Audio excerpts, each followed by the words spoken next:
Hey, isn't it interesting that when you think about the potential of a cataclysmic event described in the book of Revelation, this judgment impending on the world had an effect on other places, such as Africa here. Now, this is from I think, 1623. You can go to davidrumsey.com and search a lot of these maps. And the reason I bring this up is because what's interesting is up here where we see normally on the continent of Africa, you would notice the Sahara Desert. If we zoom in, I don't see anything up here that would represent the Sahara Desert, which is really interesting to take note of. But yet you see a lot of mountainous ranges, perhaps a lot of settlement that occur here, the early 1600s.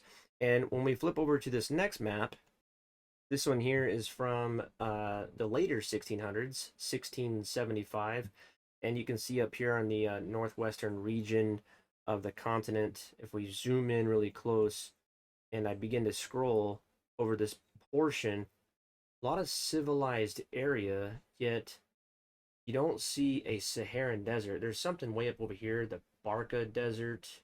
Their F's back then were actually S's, if you're familiar with the Geneva Bible, Tyndale's Bible, their S's look like F's, but we don't see any Saharan desert, which is really interesting. And let's take a look at this next map. And this one is, again, davidrumsey.com from 1711s.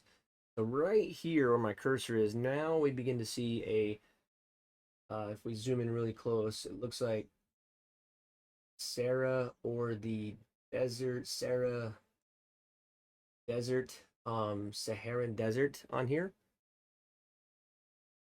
And I'm just curious of maybe why it didn't fully appear on the earlier 1600 maps. And could that be because in Zechariah, could it be that the people here in this prophecy in Zechariah 14:17, and it shall be that whoso will not come up of all the families of the earth unto Jerusalem to worship the King of the Lord of hosts, even upon them shall be no rain.